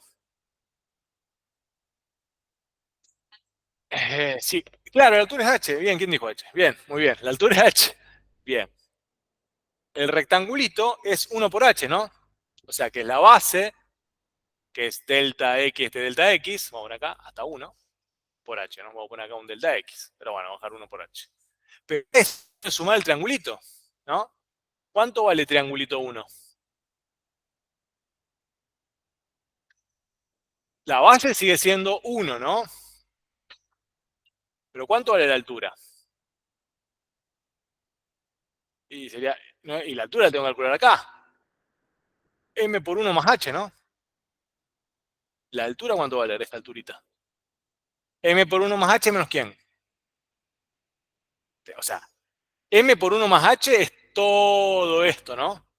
¿Y qué le tengo que restar? La compañía que... H, muy bien. Tengo, la altura es M por 1 más h menos h, ¿no? Porque le tengo que sacarlo del cuadradito, que era todo esto acá. ¿Está bien? Y eso va sobre 2. Porque es un triángulo, ¿no? Todo esto sobre 2. Limpio un poco acá, ¿qué me va a quedar acá? M sobre 2 me queda directamente, ¿no? M sobre 2. Entonces fíjense que F evaluado en 1, ¿a qué va a ser igual? H, ¿no? Más M sobre 2. Impresionante. ¿Es la regla esa? No, es apenas un resultado. Pero es para cualquier lineal, porque toda lineal tiene una H y una M. Vamos a probar con el 2, a ver si encontramos algún patrón. Si supónganse, hago lo mismo, ¿no? Vamos a calcular el rectangulito en 2, ¿cuánto vale? ¿La altura sigue siendo la misma? Sí, porque la altura sigue siendo h, ¿no? Lo que va a empezar a crecer es el triangulito, ¿no? Pero hasta 2 sigue siendo lo mismo. ¿Qué tengo? 2 de base en este caso, la base es 2, pero la altura sigue siendo h, ¿no? Cuando calculo el triangulito 2, acá. Triangulito 2, ¿qué va a ser? Lo mismo, va a ser m por 2 más h, pero lo tengo que sacar h, ¿no? M por 2 más h, pero tengo que sacar h, ¿está bien? Entonces nos va a quedar acá 2m, ¿no? ¿Dividido quién? Base, la base es 2, ¿no? M, o sea, espera, vamos a ver, la base es 2, acá me queda 2 por m más h menos h, ¿no? Y a esto lo tengo que dividir contra 2, ¿no? Entonces esto se nos va, y nos quedaría f en 2, ¿qué nos queda? 2 veces h, ¿no? Más ¿quién? Más, ¿qué sé yo? Vamos a poner acá, ¿qué nos queda? 4 por m sobre 2, ¿no? 4 por m sobre 2. Y ahí uno empieza a ver algo, ¿no? ¿Qué empiezo a ver? Fíjense, h da la impresión de que se mueve con el valor de x, ¿no? Acá tengo 1, acá tengo 2. Este 2 va a estar siempre, da la impresión, ¿no? ¿Está bien? Y acá este m de acá, que está multiplicado. Esto lo podemos usar como 2 al cuadrado, ¿no? ¿Lo ven? Vamos con el tercero, a ver, para el que no está convencido. Voy a borrar un poquito para que se aclarezca. Vamos al tercero. ¡Ay! Borré demasiado. ¿Se acuerdan más o menos cómo venía la mano? Vamos con el tercero. Vamos hasta 3. 3 tengo acá. ¿Está bien? Bueno, me sale en perspectiva. Bueno, el rectangulito 3, ¿cómo lo calculo? Es lo mismo, ¿no? Esta es la función, esto sigue siendo h. ¿Está bien? Va a ser la base, que es 3 por h, ¿no? ¿Está bien? Y el triangulito 3, ¿qué va a ser? ¿Qué va a ser? La base, que es 3, ¿no? ¿Por quién? Por la altura. ¿Y quién es la altura? ¿No es m por 3 más h menos h? M por 3 más h menos h, ¿está bien? Pues, va a quedar m por 3 más h, ¿está bien? Todo esto menos h, se van las h, dividido 2, porque es la base por altura sobre 2. Entonces, cuando calculo la integral que le corresponde a 3 para esta función, cualquier función lineal de cualquier pendiente, y bueno, pendiente positiva, pongámosle y h positivo por ahora, nos va a quedar algo así como 3 veces h, ¿no? ¿Más quién? Más 3 al cuadrado por m sobre 2. Y esto ya tiene pinta de ser una regla, ¿no? Ya hay un patrón, ya vimos un patrón. Entonces ya me arriesgo y conjeturo y especulo. ¿Será cierto que para cualquier función lineal, la integral, que es entre 0 y x, m por t sería acá, ¿no? Más h diferencial t, será algo así como que, como x por h más ¿quién? X al cuadrado por m sobre 2. ¿Será cierto? Quedará como para que ustedes lo exploren, pero tiene pinta de ser cierto. ¿Por qué tiene pinta de ser cierto? Porque en verdad esa lineal yo la puedo separar como una suma de dos funciones, una constante, lo que me aporta el rectangulito, y la lineal. Entonces, cuando yo salteé, pero por propiedades de integral definida, esto lo puedo pensar como el integral entre 0 y x de m por t diferencial t, más la integral entre 0 y x de h diferencial t. De la constante, ese es fácil. Yo encuentro una regla rapidísima para la constante, porque la constante es un rectángulo, ¿no? Entre 0 y x, ¿qué va a ser? Va a ser la altura por la base. X por h, ¿no? ¿Estamos de acuerdo? Esto es x por h. ¿Está bien? Es la altura por la base. Para distintos valores de x, la altura es siempre la misma, es h, porque es la constante. Y la parte de mt, ¿cómo sería? Es como la línea, la parte cuadrática la tiene, el famoso t cuadrado sobre 2, pero se le agrega la pendiente, poner por qué. Pero bueno, quedaría mx cuadrado sobre 2. Entonces tenemos un montón ya, porque tenemos para la identidad una reglita de cálculo que nos permite calcular todas las integrales definidas. Tenemos todas las lineales también. El desafío es, ¿así de sencillo será encontrar todas las demás? Imaginarán que probablemente no, pero el camino es el mismo. Hay que encontrar una regla, un patrón en la generación de imágenes en la función integral para poder proponer una expresión algebraica sencilla que nos permita realizar en forma rápida y fácil el proceso de integración. Vamos a ver si llegamos. Bien. A la pregunta que hace acá el compañero, ¿se podrá calcular de otra forma? Sí, se puede calcular de otra forma. De hecho, ya para las funciones lineales encontramos una alternativa. Y vamos a ver que para todas las otras funciones que hemos trabajado nosotros, lo vamos a encontrar también la alternativa. Para eso, bueno, acá está el repaso sobre la función identidad. Encontramos ese patrón de formación en las imágenes, ¿está bien? Y entonces podemos proponer para un x0 genérico que la forma de cálculo va a ser x0 al cuadrado sobre 2. Tenemos una función que vamos a llamar p, y el nombre p no es casual y no es ingenuo, que tiene por ley x al cuadrado sobre 2. Obviamente, esa función integral se define en el intervalo donde estoy, donde definió la función integral, ¿no? Es decir, en este caso, entre 0 y b.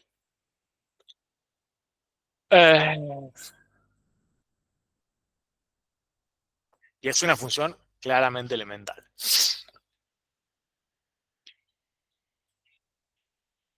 Bien. Lo que nosotros hicimos fue esto, ¿no? Y acá viene la magia de todo esto.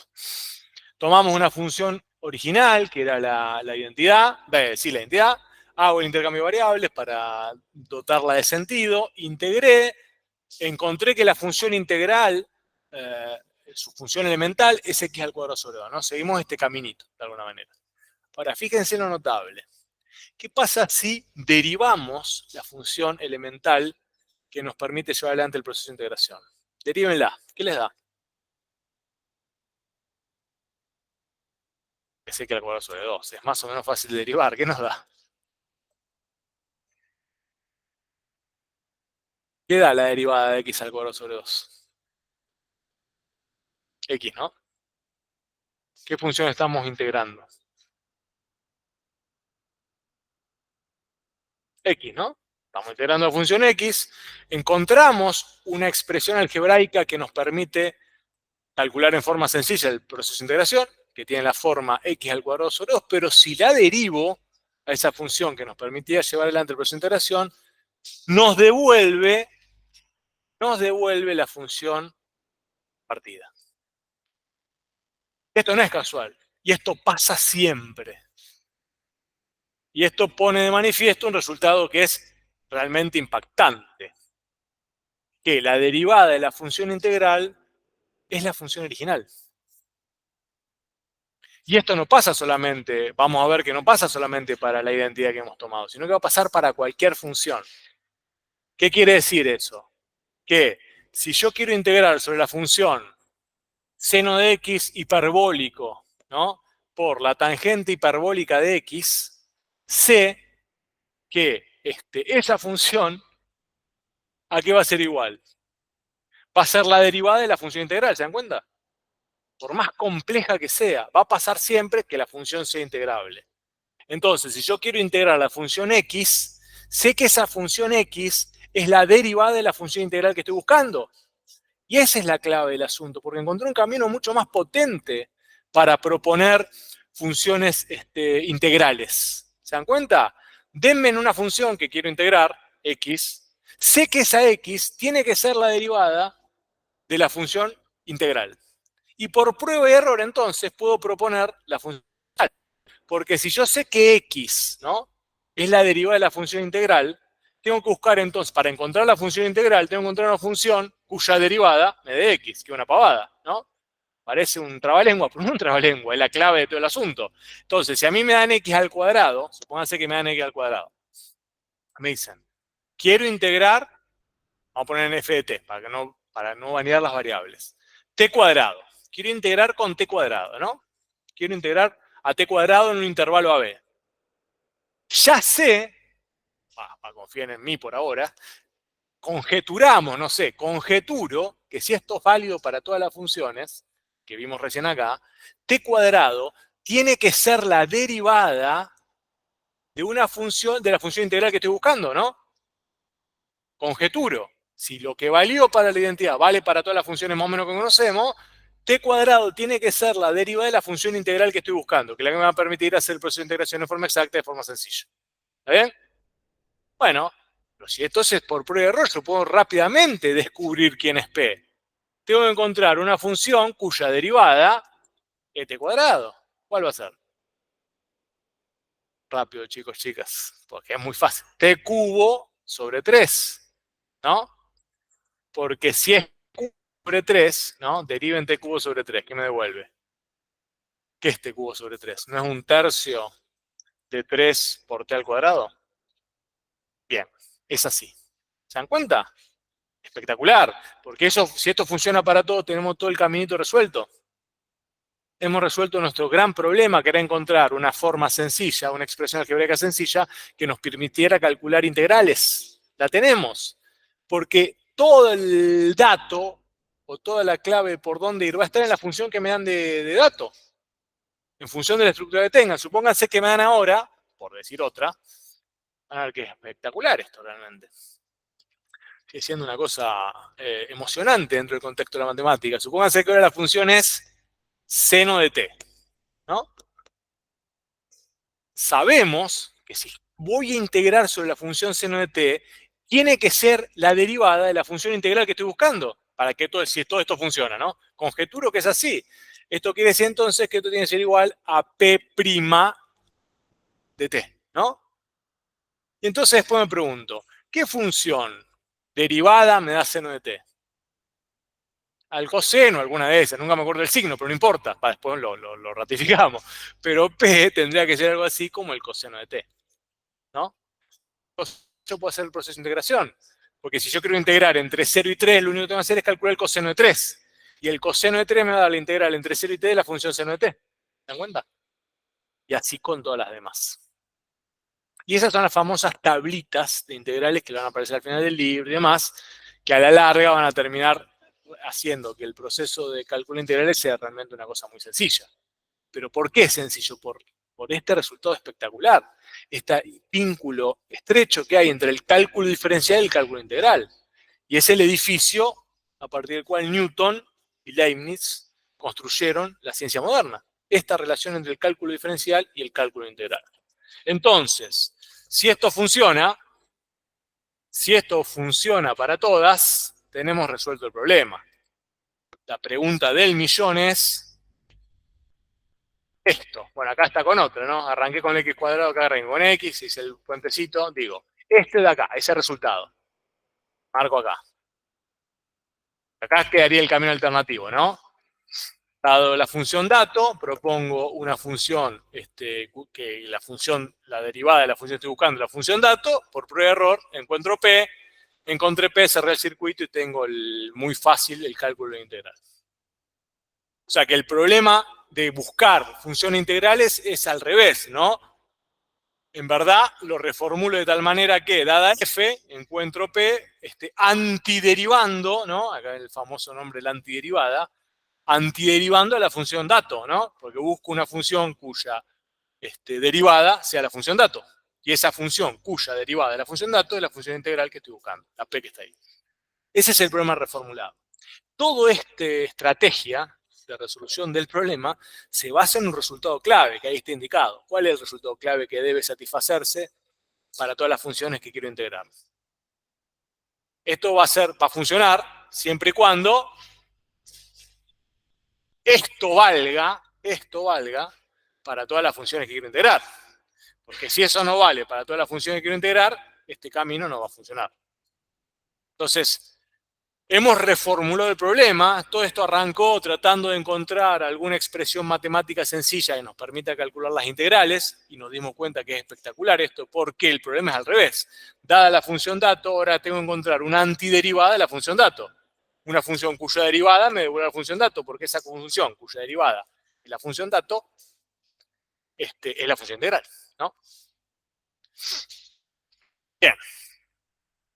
Todo eso va a valer siempre y cuando se satisfaga ese resultado que está acá. Acá hay algunos, quiero pasar rápido porque el coseno que discutimos recién. Acá, bien. Vuelvo acá. Todo este proceso, tal y cual lo discutimos en el libro y tal y cual lo estamos discutiendo acá, se basa en el supuesto fundamental que lo que demostramos para la función identidad y eventualmente para la función lineal y eventualmente para la función cuadrática y eventualmente para la función seno de t, valga para toda función integrable en intervalo, ¿no? O sea, que valga para cualquier función que quiera integrar. Gracias a las personas que se dedicaron a investigar sobre este asunto, ese supuesto que está indicado como 1, romano, y destacado en el libro y acá en la transparencia, efectivamente vale para toda función integrable.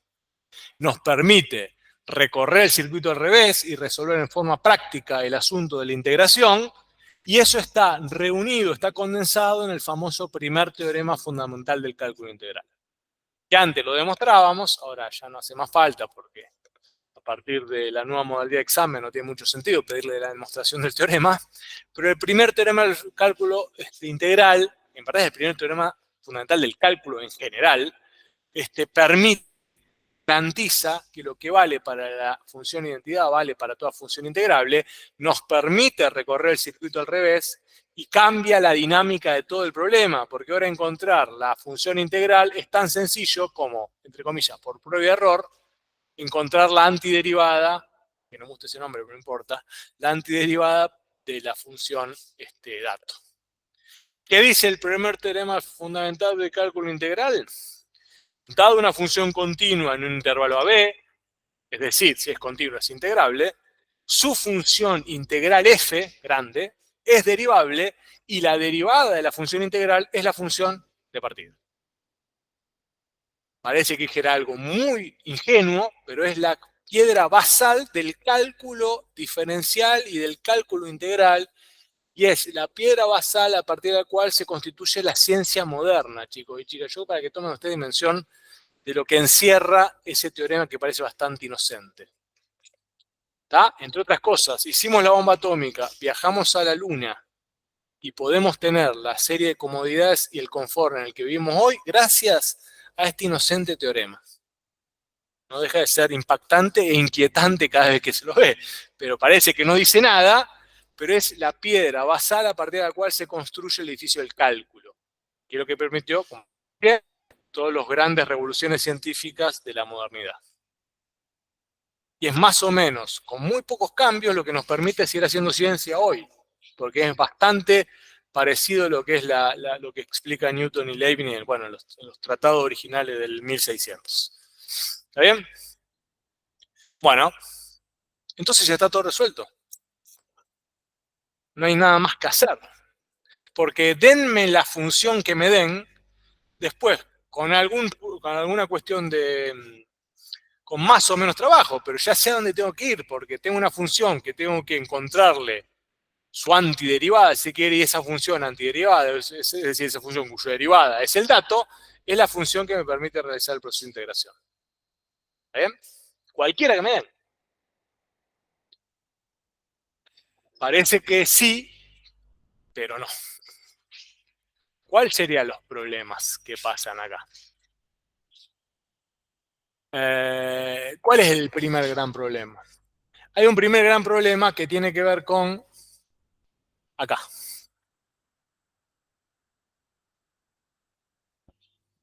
Con acá. Ahí pusimos arbitrariamente el 0, ¿no? Pero ese valor queda, ¿está bien? Ese valor queda fijo. Pero fíjense qué interesante. Supongan que ese valor queda fijo, pero es otro, ¿no? Vamos a la primera, a la identidad. En vez de integrar entre 0 y b, voy a integrar, cada vez en el correo empezar a contar en 0, voy a empezar a contar en 1. ¿Está bien? Entonces, vamos a empezar a contar en 1. Acá. Lo mismo, pero en vez de contar en 0, voy a empezar a contar en 1, hasta b. ¿De acuerdo? Ahí. Esto es f, esto es t. ¿Está? Bien. Entonces, si yo quiero integrar, quiero encontrar la función integral en 2, o sea, quiero encontrar el valor que me devuelve la función integral en 2, ¿qué tendríamos que hacer? Pongo la definición. La integrando será la integral entre quién y quién. Entre 1 y 2, ¿de quién? De t, que es la función diferencial t. Por otro lado, nosotros sabíamos que esta función supuestamente tenía esta primitiva, ¿no? ¿Qué era? X al cuadrado sobre 2, ¿está bien? Supuestamente sabíamos eso, ¿no? Entonces yo tomo esa primitiva y bueno, voy a calcular cuánto valen 2 y esto cuánto me va a dar. ¿Qué me queda? 2 al cuadrado sobre 2, ¿cuánto es? 2. O sea que yo digo esto vale 2, ¿no? Y hay algo que no me empieza a cerrar acá. ¿Está bien? ¿Está bien? El razonamiento está bien. Habíamos encontrado una primitiva, una función cuya derivada, si yo derivo p, no me devuelve t. Si yo derivo p, me devuelve x o t, que es lo mismo, ¿no? Satisface la reglita que hemos encontrado según el famoso teorema que cambió para siempre la ciencia moderna, debería valer. Ahora, no me cierra que eso sea 2. ¿O sí me cierra? ¿Qué les parece? ¿Parece 2 eso? ¿Cuánto vale eso? La f en 2, esta de acá. Voy a hacer el calculito del triangulito, ¿no? De la suma esta. ¿No? ¿Está bien? ¿Cuánto vale ese rectángulo? es, no, 1 por 1, ¿no? 1 por 1. Y a eso le tengo que sumar el triangulito. ¿Cuánto vale el triangulito? ¿Un medio? ¿Y me da cuánto? 3 medios, ¿no? Ah, ¿y qué falló? ¿Está bien que da 3 medios? Sí. Triangulito del rectangulito de 1 y la altura es 2, sí, sería 2 menos 1. Sí, está bien, ¿no? 1 por 1 sobre 2, un medio. 3 medios. Está bien la cuenta. Hay algo que no falló, que nos está fallando. Con qué poquito, todo lo que hemos construido con tanto esfuerzo, parece que se desvaneciera como un castillo de naipes cuando alguien sopla.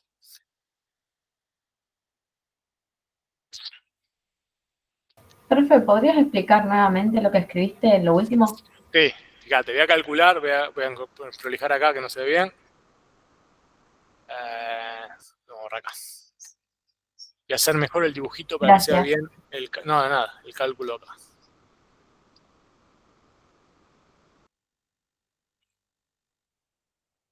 Hasta lo que está escrito en pantalla estamos de acuerdo, ¿no? Habíamos dicho, y si tengo una función que es la identidad, la primitiva asociada, que se llama primitiva, después le da el nombrecito, la función integral asociada tiene la forma de que al cuadrado sobre 2.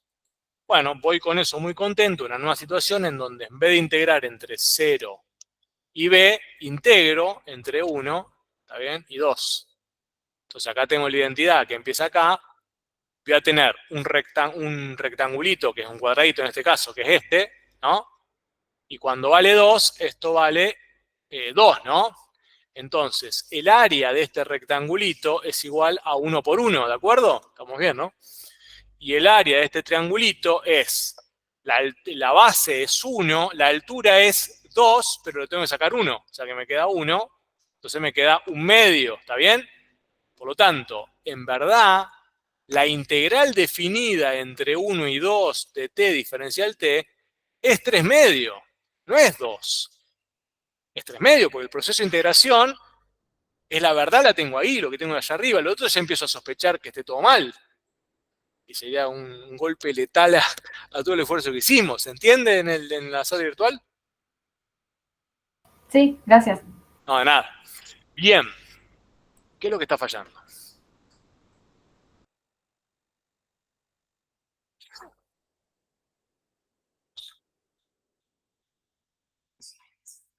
Exactamente. Exactamente. No puedo liberar al azar, que justamente tiene que ver con la naturaleza casi filosófica de lo que estoy llevando adelante. El extremo inferior de integración, que me devolvió aquella primitiva, aquella función x cuadrado sobre 2, es fundamental y está asociado y define la función que encontré. Define. Si yo cambio el extremo inferior de integración, ya da la impresión de que esa función de acá arriba, que está acá, no va a explicar lo que quiero hacer. El asunto es, ¿va a cambiar del todo, va a arruinar toda nuestra estrategia, cambiar el extremo inferior de integración, o acomodando algunas cositas voy a poder solventar, salvar la estrategia y ajustarla mejor? Bueno, es la siguiente pregunta que nos hacemos acá. Esto después, leanlo de lo mismo, no importa. Vuelvo. Acá. Lo que me pregunto es, volvemos al cálculo integral. Encontramos la función P, que vamos a llamar primitiva, que es el nombre del contexto, esa función P que nos permite el cálculo integral, y nos dimos cuenta que esa P que proponemos no es única, o no es única, una de las dos, una de las dos cosas. Si no fuera siempre una función que certeramente me lleva al proceso integral, todo esto no sirve para nada. Ahora, si no es única, nos abre una puertita para ajustar la estrategia y afinar el caminito y en todo caso salvarlo. ¿Qué quiere decir que no sea única? Bueno, vuelvo al punto. Si la función es continua, hacemos todo el circuito, ¿no? Proponemos el camino alternativo, encontramos la función P que hace el proceso integral, esa función P es la función integral, y acá venía el problema, y acá es lo que me pregunto.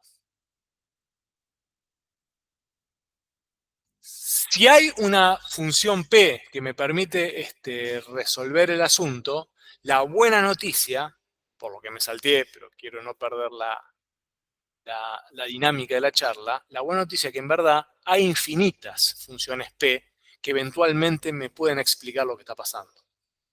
¿Está bien?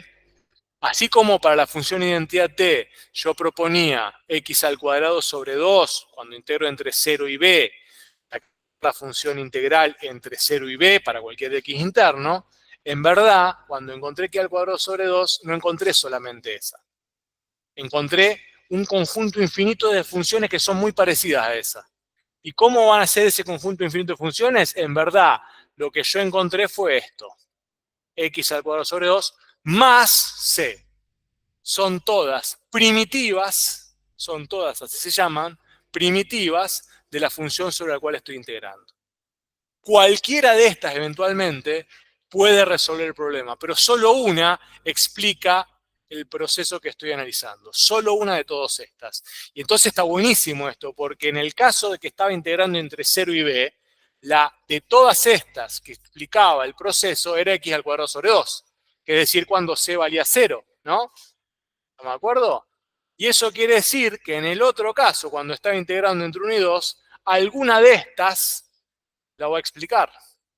Tengo que encontrar en todo caso cuál es el valor de c que me permite encontrar la primitiva que explica el proceso cuando desplacé el extremo inferior de integración. ¿Se dan cuenta?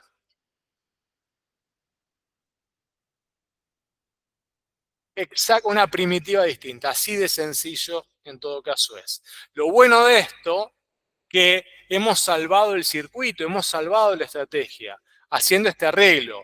Cuando proponemos una primitiva, que es la que va a llevar adelante el proceso de integración, en verdad tenemos que tener cuidado que estamos proponiendo un conjunto infinito de funciones que son todas muy parecidas, pero difieren en una constante. ¿Está bien?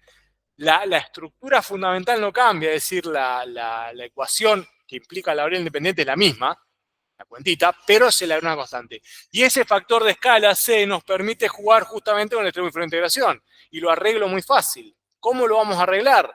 Y hay un segundo teorema, como imaginarán, que arregle este problema. ¿Y qué dice el segundo teorema? El segundo teorema dice lo siguiente.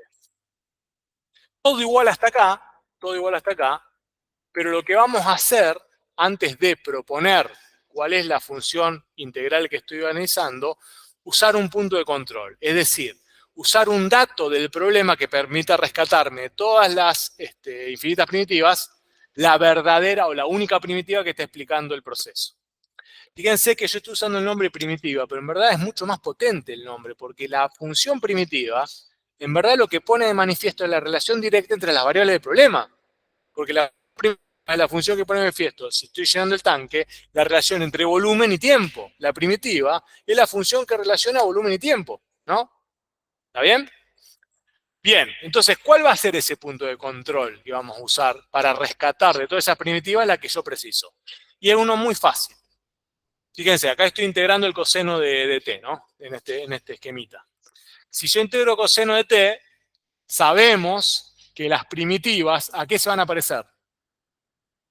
¿Qué estructura tiene que tener sí o sí para que me devuelvan su derivada del coseno de t?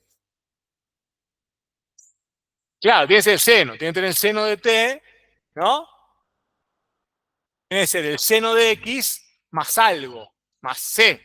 O sea, las primitivas de la función coseno, dentro del conjunto es infinito, una va a ser la que explique este problema, es decir, una va a ser la que esté atada ¿a qué? A este extremo inferior de integración, de todas esas, ¿no? Bueno, pero en principio va a tener todas estas. Seno de x más c. ¿Cómo sé de todas esas, cuál está atada a ese extremo inferior? ¿Cuál es la que efectivamente me explica el cambio total, pero empezando a contar en cero? Es muy fácil encontrarla, de todas esas. Porque de todas esas, que son infinitas, solo una que explica algo que es lo que discutimos al principio de todo. ¿Se acuerdan cuando yo me paré acá y me paré allá?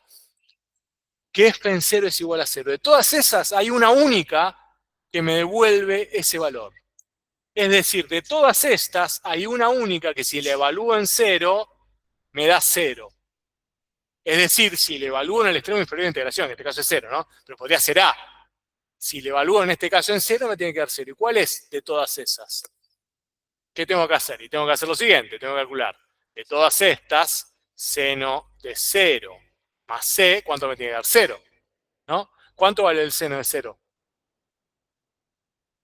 0. ¿Cuánto vale C en este caso? En este caso, la constante tiene que valer 0. O sea, de todas esas primitivas, en este caso que yo fijé el extremo de integración inferior en 0, la que explica efectivamente el proceso físico es la seno de X. C vale 0. Y el punto de control es este. ¿Se dan cuenta? Voy a evaluar las primitivas del conjunto que tengo en el extremo inferior de integración y voy a igualar ese conjunto a 0. Y ahí voy a encontrar el valor de constante. Que puede ser en este caso vale 0, pero podría ser otro. Porque podría tener desplazado como el ejemplito que vemos después, acá. Y yo desplazo esto, el que viene, a ver, acá. Ahora estoy lo mismo, pero en vez de estar integrando 0 y pi, estoy integrando entre pi sobre 2 y pi. He desplazado el extremo inferior de integración. El razonamiento es el mismo. ¿Cuál es el razonamiento? Claro, hago todo igual, pero para rescatar la primitiva que necesito, que explique efectivamente el proceso este sujeto al pi sobre 2 como extremo inferior de integración, digo, P de esas primitivas en pi sobre 2 tiene que valer 0, porque es donde empecé a contar, donde empecé a computar el extremo inferior de integración. Bueno, ¿y quiénes son las primitivas? Y las primitivas, esas que yo había encontrado, por prueba y error, eran seno de X más C. Entonces tengo que de todas estas encontrar la que explique este resultado. Entonces hago el mismo cálculo, seno en pi sobre 2 más C tiene que ser igual a 0. Ahora, ¿cuánto vale el seno de pi sobre 2? Vale 1. Por lo tanto, en este caso, C tiene que ser menos 1. Y esa es la que preciso en este caso. Moví el extremo inferior de integración, tengo que encontrar otra primitiva, necesariamente. Pero la estrategia sigue valiendo. Lo que he agregado es un punto de control en el circuito. Con este punto de control, que es el que se sintetiza voy a limpiar acá la pantalla, que se sintetiza acá en el punto 2 romano,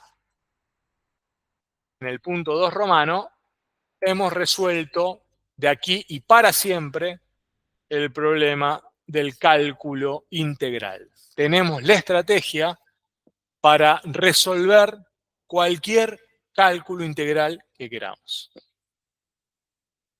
¿De acuerdo? Ese segundo punto de control, ¿qué está diciendo en todo caso?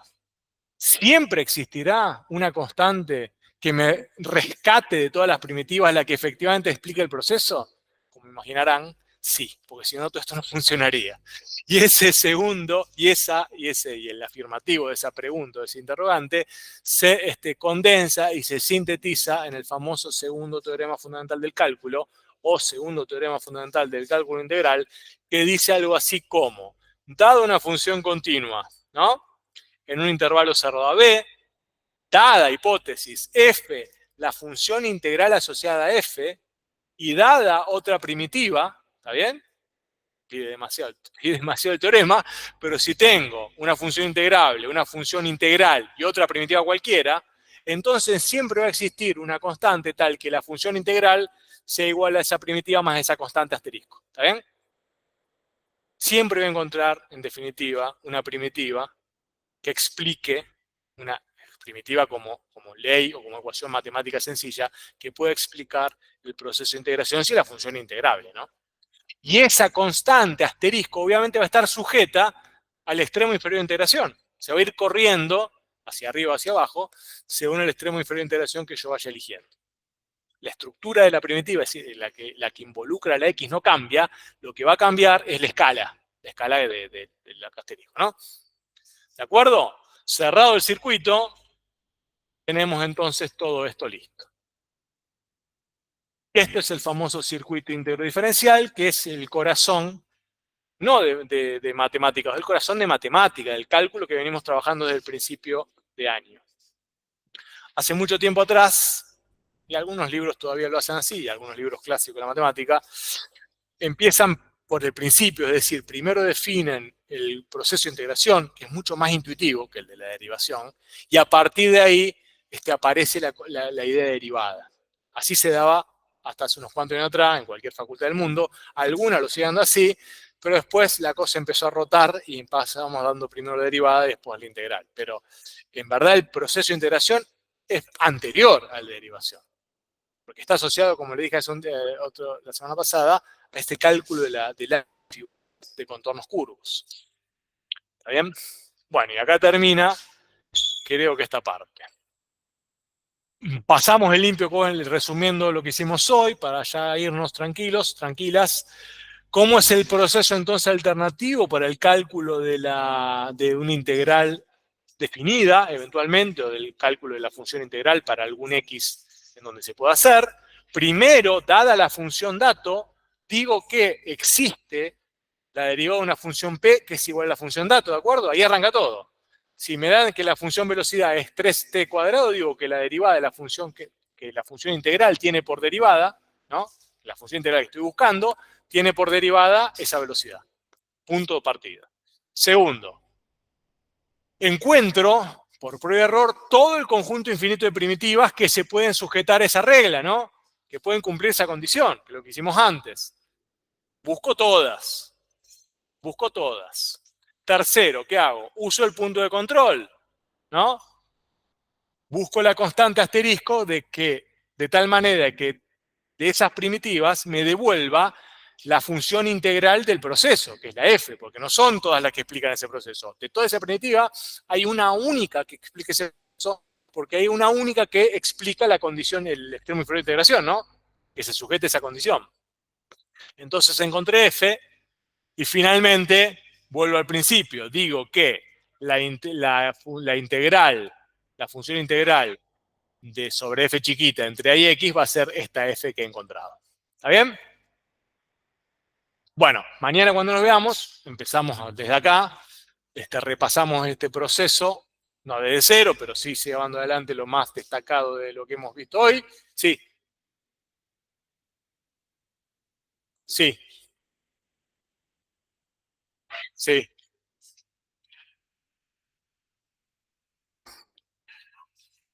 O sea, se puede estar integrando entre A y B un número mayor que B.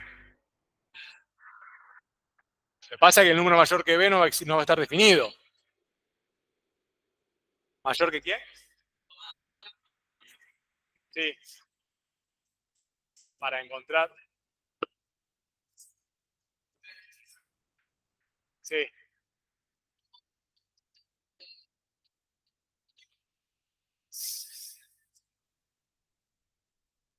Pero tu función está definida. A está dentro de 0 y B. Sí, podés hacerlo. Porque se te van a hacer. Sí, mañana vamos a ver un ejemplito, pero sí. Lo más sencillo para el punto de control, de todas maneras, y así va a quedar definido en lo que se conoce como la regla de Barrow, que es la famosa regla que es corolario del teorema, mañana lo vamos a ver. Lo más sencillo es directamente plantear esto, que te va a quedar así. Vos vas a tener, por lo que entendí, está diciendo, la integral entre A y B, suponete de f de t diferencial t, ¿no? ¿Está bien? Esto lo puedo calcular. Si yo quiero calcular directamente la primitiva evaluada en B menos la primitiva evaluada en A. Entonces, no hace falta en ese caso encontrar la K asterisco. Queda implícita cuando estoy haciendo la diferencia. ¿Por qué? Mañana vamos a ver, pero es muy trivial casi, porque en verdad lo que estás haciendo ahí es la integral entre A y un X, ¿qué te va a quedar? De f de t diferencial t, te va a quedar la primitiva en X menos la primitiva en A, ¿no? Ahora, vos en verdad todavía no sabés cuál es tu primitiva, pero lo que yo imagino que vos dijiste, bueno, no importa. Calculo la primitiva entre A y otro valor B. Entonces va a quedar, de f de t diferencial t te va a quedar la primitiva de B menos la primitiva en A, ¿no? Si vos haces la diferencia entre las dos, te va a quedar la primitiva de B menos la de A. Y ahí tenés la primitiva, es la constante. Sí, mañana lo vamos a ver más en detalle. Vamos a retomar de acá para afianzar algunas cosas y llegar, como les dije recién, al corolario del segundo teorema fundamental, que es la regla de Barrow, que es lo que ustedes van a usar mucho para el cálculo de integrales definidas y para el cálculo de algunos procesos de integración, sobre todo en el examen parcial. Bueno, mañana seguimos. Sí. Sí. No, porque después lo voy a ver acá mañana. El segundo teorema está acá y vamos a recorrerlo, lo refresco mañana, pero ¿qué no te quedó claro?